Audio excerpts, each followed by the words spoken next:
All right, hi y'all. Today we're going to take a look at Unit 7. We're looking at how to model situations and verifying solutions with differential equations. So differential equations is the topic here for Unit 7.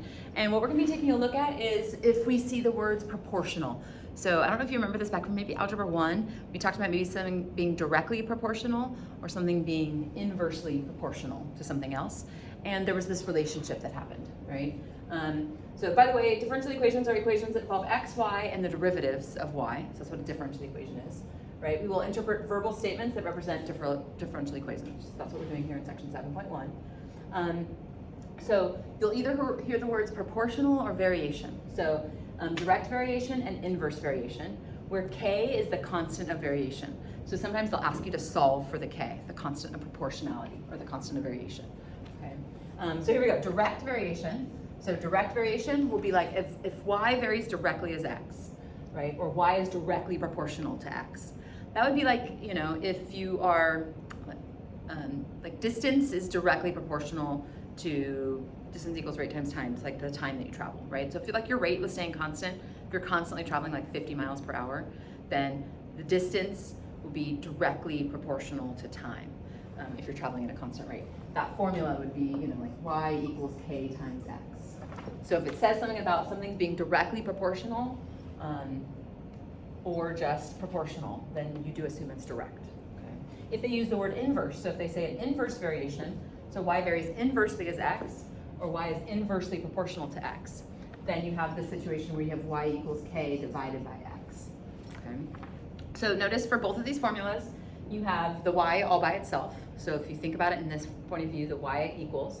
Notice this time the constant of variation is getting multiplied by the x, and here the constant of variation is getting divided by the x, right? An alternate way to think about this equation, if you actually cross multiplied, this would be x times y would equal k, right? So imagine that for the inverse variation, you're multiplying two things and they always equal this constant of variation.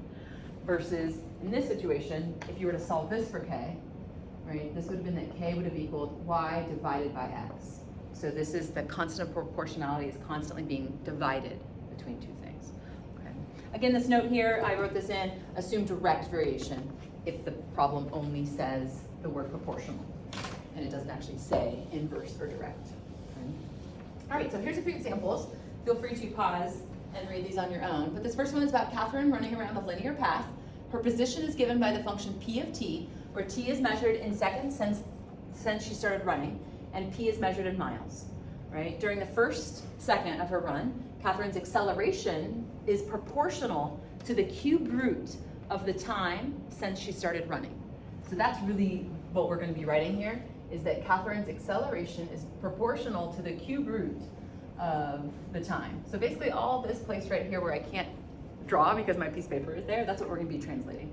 Okay, and it says write a differential equation that describes this relationship, where k is the positive constant of proportionality. Okay, so a few things to like remind ourselves. The position was given by p of t. So if p of t is her position, right, and p of t was given in miles, right, and the time was seconds. Okay. So to remind you of what we've already learned, right, if we take the derivative of position, that will get us to velocity, and the derivative of velocity will get us to acceleration. And since this problem is talking about Catherine's acceleration, we know we're going to have to get down to the second derivative of position, right? So if p of t is the position, right, then the derivative of p with respect to time, right, dp dt, that would equal the velocity, right? Units for that would be these position units divided by the seconds. So the miles per second would be your units for velocity, right? And then take the derivative of that. So the derivative of dp dt is d squared p over dt squared, right? And then that would equal the acceleration. Remember, for taking a derivative, derive equals divide. You're going to divide the units. So that's why it was miles per second here. And then miles per second divided by more seconds would be miles per second squared. Miles per second squared for units. Okay? So it's just reminding you about motion and position, velocity, acceleration.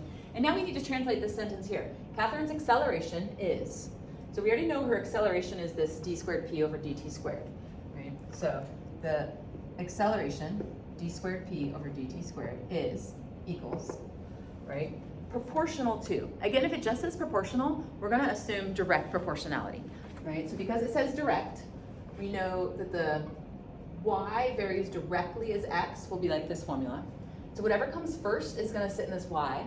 So that was the second derivative. So maybe I'll just write that over here. So second derivative, d squared p over dt squared would equal directly proportional, so k, right? And then what was it directly proportional to? It's directly proportional to the cube root of the time. The cube root of the time, well, literally just the cube root of the time. So that's the formula that they're asking for. That is a differential equation, right? This is saying that her acceleration would be directly proportional times the cube root of the time. So feel free to try this next one while I'm erasing. For example number 2, it talks about the bacteria in a certain culture increases at a rate proportional to the number present. It says if the number of bacteria doubles in 3 hours, in how many hours will the number of bacteria triple? So that is the prompt, okay? That question though, we actually can't answer that question until we've done more work.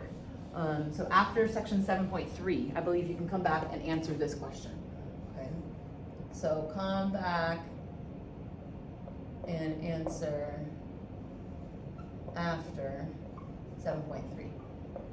Okay. But right now we can do this question where it says, write a differential equation that describes this relationship where k is a positive constant of proportionality. Okay. So again, back up here, we talked about bacteria is increasing at a rate proportional to the number present. Okay. So I'm going to go ahead and let b equal the number of bacteria present. So the number of bacteria present. Right. So the bacteria that's increasing at a rate, we're talking about the rate of change of the bacteria. So the rate of change of b, we could write b prime, but it's better to write db dt. That's the rate of change of the bacteria with respect to time. And it says it's increasing at a rate proportional. So it's increasing at a rate proportional, because this is that whole idea of like, this thing is proportional to something else, so you go k something else. And then what was it proportional to? It was proportional to the number of bacteria present. So the rate of change of bacteria is equal to the constant proportionality times the number of bacteria present. Okay. So there it is, db dt would equal k times b. Again, we'll actually be able to answer this real question after we've done a little bit more work. But this is just getting at the heart of what a direct proportionality situation is. All right, hope that's making sense, y'all. Again, maybe you can read this one as I'm erasing. This is kind of the most classic problem having to do with differential equations.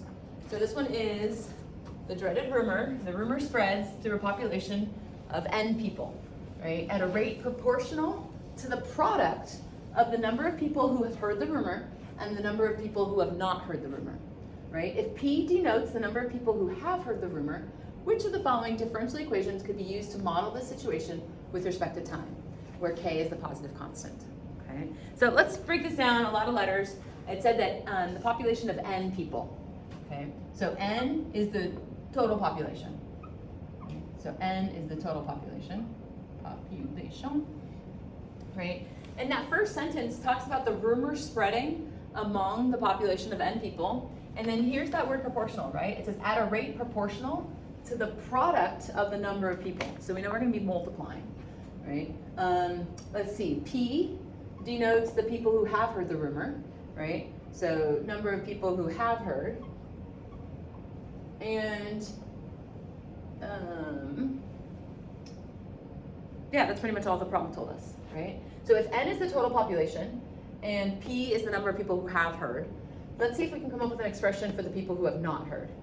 So this is the number that have heard, this is the number that have not heard, right? And hopefully you're clear on that. If the total is n and P people have heard it, then it would be n minus P would be the number of people who have not heard the rumor. Right? And so now we're ready to write the differential equation. It said that the rumor is spreading among this population at a rate proportional to. So there's our dp dt, right? The rate at which the rumor is spreading. So that means that people have heard the rumor, right? The rate at which the number of people who have heard the rumor, dp dt, which is nice, right? Because look, all of them say dp dt. I do remember the very first time I saw this problem, I was like, oh, I wonder what letter is supposed to be sitting over there. And I appreciated that they all said dp/dt. So dp/dt equals, and it says a rate proportional, so that's how you know the k is going to be sitting in the problem. Right? And then what is it proportional to? Right? It said it's proportional to the product. So product, remember, means multiplication. Right? So that means multiplication. So multiply. So I know it's going to be multiplying two things.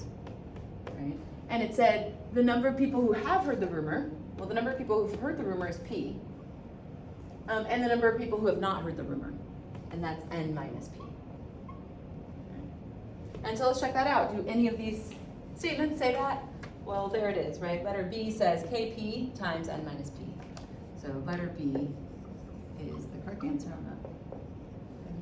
So this is how you'll see it on my test and on the AP test. Is, word problems like that, and you have to translate them and figure out what the situation is. Now, moving on to the second kind of topic of today's lecture is using differential equations to verify that a statement is true or determining whether the given function is a solution to the differential equation. Okay? So for these ones, I remember when I first started doing these problems, I hadn't seen them before in my math education, and I thought I was doing something wrong or doing it the hard way. It truly is. You're kind of just looking at all the answer choices and working backwards and seeing if they work. There is no easier way to do these problems. Okay. So for instance, and I'll just read this. It says a solution of a differential equation can be checked by substituting the function and its derivatives into the original differential equation, and you can see if it's true or not, right? So this one says verify that if y equals 4 cosine of 2x plus 6 sine of 2x is a solution to, this says the second derivative of y plus 4 times y should equal 0. So pretty much I need to find what y prime and then y double prime is to show that this statement actually is true. Okay, so let's see how this goes. So if y equals this, I know it's been a while, right? What's the derivative? Y prime will equal, and actually I think I'm going to go to the right of my silver bar just so I have a little bit more space. So y prime will equal, right? The derivative of 4 cosine of stuff is going to be negative 4 sine of stuff, right? So negative 4 sine of stuff, the stuff will stay, 2x. And then chain rule, you have to multiply by the derivative of that stuff, right? So then times 2, right? And then plus, so new term, plus 6 sine of stuff is going to turn into 6 cosine of stuff. And then chain rule again, times 2. So what are we looking at? Negative 8 sine of 2x plus 12 cosine of 2x. And that was our first derivative, right? Sometimes the differential equation will have a first derivative. This one didn't. So this, we only needed the second derivative and the original. So now I need to take the derivative one more time so I can get to the second derivative. So now here's my second derivative, right? Negative 8 sine of stuff is going to stay negative 8 cosine of stuff, right? So negative 8 cosine of stuff. And then again, chain rule, so times 2 again, plus this time 12 cosine of stuff will turn into 12 negative cosine, right? So negative 12 cosine of 2x, and then times 2 again. So we're looking at final answer here of what? Negative 16 cosine of 2x minus 24 cosine of 2x. That's what y double prime equals. Okay. Now what this question said was to verify that y double prime plus 4 times y would equal 0. So I just need to show that that's true, right? So I think I'm going to show that up here. So y double prime, I'm just going to bring all of this up here. So it'd be like negative 16 cosine of 2x minus 24 cosine of 2x. Uh-oh. Cosine, the derivative of cosine, I still wrote cosine. As I'm writing that, I'm like, that's not true. Okay, if you're just yelling at me, sorry. The derivative of cosine is sine. Negative, right? Good. So it should still be sine. So this should be sine. Let me see if I agree with myself. No, I do. Good. Okay, so there's y double prime, right? All of this was y double prime. And now I need to add to that 4 times whatever y was. And y was this, right? 4 times. 4 cosine of 2x plus 6 sine of 2x. And we want to see if that actually equals 0, right? So now if we just distribute that 4, hopefully we can see that we get to a 16 cosine of 2x and a 24 sine of 2x, right? Oh, and indeed those would cancel out with a negative 16, right, and a negative 24. So yes, indeed, 0 did equal 0. Okay. Most of the times those are going to be in multiple choice, so it wouldn't be about the work that you would show, it would be about like selecting the right answer. Yeah. And last but not least, that's what this one is asking about. For example, number 5, saying determine whether the given function is a solution of the differential equation, right? It's saying f double prime minus f, will that equal 0? Right? So this is basically 3 separate problems, and you want to see which, if all or if none of these would actually work. Right? Now, there is some like things you can think about on this, right? We're going to take a second derivative, subtract the original, and see if we could ever get back to 0. Right? And so we should know some things about, like, for instance, cosine, right? The derivative of negative cosine, right? Negative, negative, that would turn positive. So positive sine of x. And then f double prime, the derivative of sine, is just cosine. Right? So if we check that, right, if I plug in, does cosine of x minus the original negative cosine of x, does that equal 0? And it looks tempting at first, right? But look, cosine of x plus cosine of x would turn into 2 cosine of x, and that does, not equal 0. So this would be a no, right? So A did not work.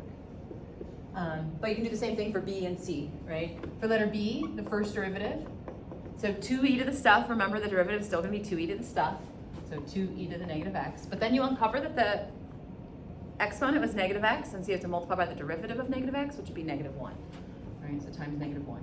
So negative 2e to the negative x. Take the derivative again, f double prime. Negative 2e to the stuff is going to stay negative 2e to the stuff. Uncover, chain rule, derivative, negative 1. So we're left with positive 2e to the negative x. So now let's check if we plug in, if the second derivative, 2e to the negative x, can we subtract the original, 2e to the negative x? And are we going to get 0? Looks like it, right? So yes, this one works. Okay. Last but not least here, letter C, if f of x equals k e to the x. Ooh, and I didn't type this in, where k is just some, constant. So this is like your constant of proportionality. So if f of x equals k times e to the x, right, the k is just going to stay for your derivatives. So k e to the x is still going to be k e to the x. Second derivative, k e to the x, still k e to the x. So what are we thinking on this one? Will our second derivative minus our original equal 0? You betcha, right? So k e to the x minus k e to the x is indeed 0. All right, y'all. Hope that made sense. Bye.